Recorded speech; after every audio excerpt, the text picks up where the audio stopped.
I wonder if you feel that this morning. I know I felt it a lot this past week as I remembered back to what I was doing 2 years ago, holding hands with strangers in this dark sanctuary very early in the morning, and over at the elementary school gym, serving coffee, talking to kids whose parents only spoke Spanish, asking if their families were okay, praying, working, with a 4-month-old little baby strapped to my chest, unable to wash my hands, unsure of when we would be able to leave our flooded town, uncertain of what I was even supposed to do as a new pastor, except to keep working, keep praying, keep hoping. 2 years later, it seems that hoping has gotten a lot tougher than it was in those first few days after the disaster. And it's not just because of the flood memories. I feel the same about the current global refugee crisis, about human trafficking, about the brutal way that addictions and mental illness and physical illness steal our lives and our joy. There are many days and nights of crying my eyes out, or in the more traditional language of the Psalms, there is much weeping in the night. And I wonder if or how those nights can ever give way to laughter, how the mystery of joy will come in the morning. I cannot preach this morning on joy and lamentations without also thinking about our national tragedy that occurred 14 years ago around this same time. The loss of thousands of lives in New York City on September 11th, 2001 will forever be linked for me with the flood of Lyons in September 2013. Although we only lost one life, I find when tragedy hits close to home, it changes you. The memories are stored in a more visceral way, and I understand why so many people left town this weekend to get away from those triggers on the long journey to healing.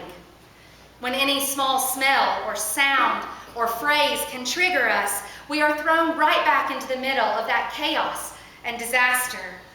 And for many of you from another generation, it's like asking the question, where were you when JFK was shot?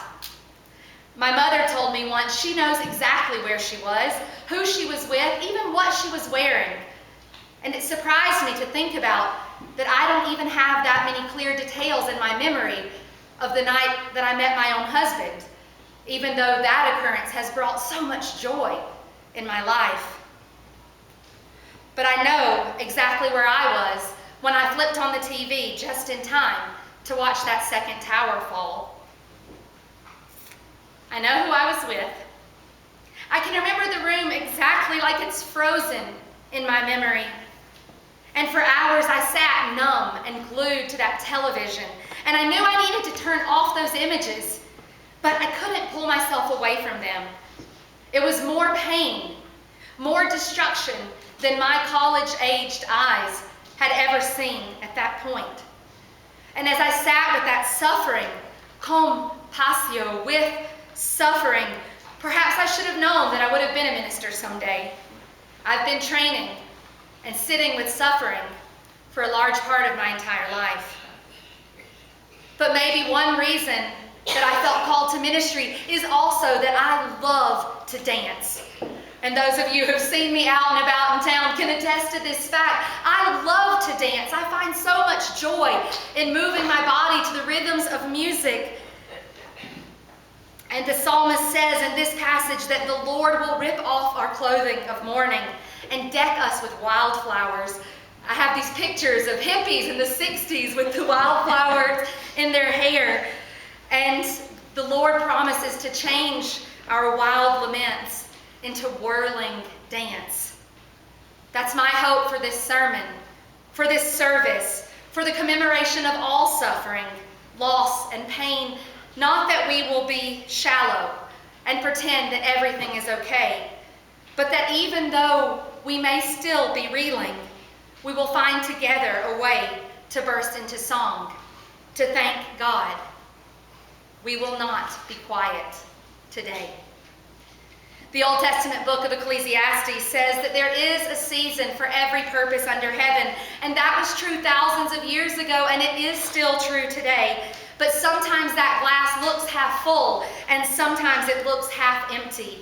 And in some seasons, I think we need to reconsider what glass it is that we're actually looking at. I read a commentary about this whole debate, which said that the glass is half full of liquid and half full of gas. And so the glass is full, but just not full of what we expect in a drinking glass, some kind of liquid. And I wondered how often our lives are like that, completely crammed full, but not exactly of the things that we expect or desire. Somehow still half empty. Another writer suggested reframing the debate. Optimism, or always seeing a glass half full, means that we are also content to live with a half glass in life. But that doesn't necessarily motivate us to want more, to strive for something else. And he said that scientists, musicians, painters, and peacemakers, and all types of other leaders have often seen a world half full of justice, half full of beauty, creativity, and hope, and that they've worked to fill the glass with more of each of these things. Now, I'm not advocating for pessimism this morning, but I can see points of merit in that philosophy. Ben Franklin once said, "I'm a pessimist. The optimist is too often disappointed. A pessimist is at least occasionally pleasantly surprised." And who doesn't like pleasant surprises? Who wants to live a life full of disappointments? Not me, I can assure you. But this is a debate that I've had my entire life. My father and I used to argue over this when I was a young teenager, and he would say, "I'm not a pessimist, I'm a realist." And I would counter with the same argument, "I'm not an optimist, I'm a realist." And so ever since I was a teenager, it drove home the truth that our realities are not really real. Our realities are products of our perspective and our cognitive framing. I told you once about a class I took in seminary called Prayer, Healing, and the Heart. And despite its title, we spent a lot of time that weekend with a neurosurgeon who said that ancient cultures believed that the physical heart was the dwelling place of our spirits and ourselves. But modern science has proven that actually the brain holds our identities, our realities, our perceptions, and our beliefs. And the good news is that only 1/3 of those connections of what we think is real and what we know that we know, only 1/3 of it is actually hardwired. 2/3 of it is flexible. We learned it after we got here. We can change it no matter how old we are or how set in our ways. There are connections that can be rewired, that can be relearned, because we are not born to be racists or bigots. We're not born to be classists or addicts. Those are things that we learn once we get here. And there are also realities that we can unlearn, but often we need a lot of help in doing that. And as I think about this, I wonder what our current reality is. Are you still reeling from the flood or from other losses, local or personal, national or international? Are you celebrating, acting as if everything is fine when perhaps you know that there is still some deep well of communal pain?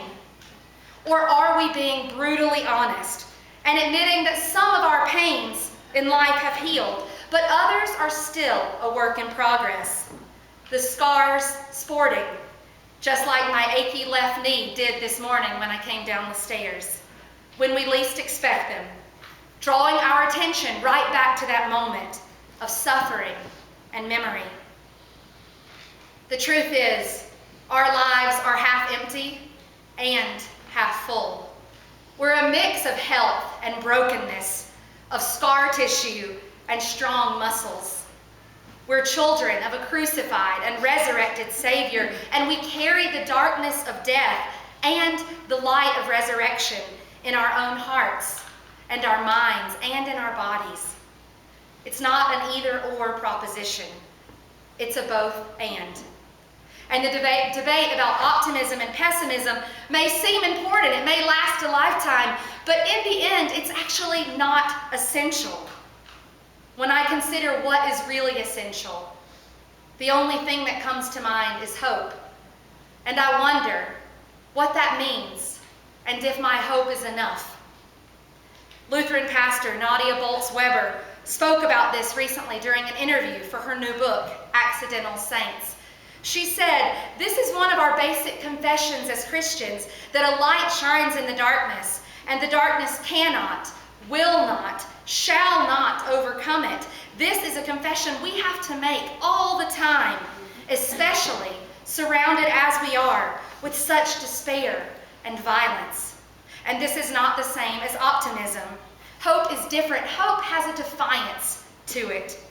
Optimism is just shallow, going against the evidence in front of you like, la, la, la, la, la, la. Hope is saying, there's something deeper. There's something more powerful. That's the light, and it will overcome the darkness. These wise words of a friend of mine, I love to hear them. I love thinking about hope with a hard edge of defiance in it. That suits my personality, my little internal rebel inside, not softly accepting the world's way of seeing darkness as if we're all somehow drowning in nothing else, but that stubborn flicker of candlelight in the darkness and that maddening little voice that continues to sing even when I feel lost and I feel as if the rest of the world is going to hell just as we look at it. Thinking about hope as we prepared for this important commemoration milestone today took me to my bookshelf where I found a book by Donna Shaper called Hard Times. And I knew you all were singing, so I pulled that little book off the shelf and I started reading it for the first time, Sermons on Hope. And Donna writes, the difference between optimism and hope is that optimism has its foundation in humanity and hope in God. Jesus Christ is a deeper face to the world. Optimism carries us forward only until it doesn't carry us anymore. And then we need to develop hope. I don't know about you, but I feel like some of us are tired. Some of us are tired of the flood and the recovery and the meetings and the to-dos and the rejections and all of the work that is not yet accomplished even 2 years later. Our optimism and our volunteerism and our enthusiasm can truly only carry us so far until it cannot carry us anymore. And today, I think that all Christians, actually all people of faith, need to begin to develop hope, to ignite that tiny spark that refuses to be overcome or to be put out. We need to embrace our own deaths and losses and suffering and walk through our pain towards the healing light of resurrection, embracing new beginnings, unlike anything we have maybe ever imagined or expected. Not shallowly pretending that everything is okay, but allowing God to transform us over time so that through Jesus Christ and by His strength we do truly become okay. And that's when the joy of the morning comes and the dancing can begin. Today I can hear Jesus stretch out His hand to each and every one of us, asking, "May I have this dance?" Amen.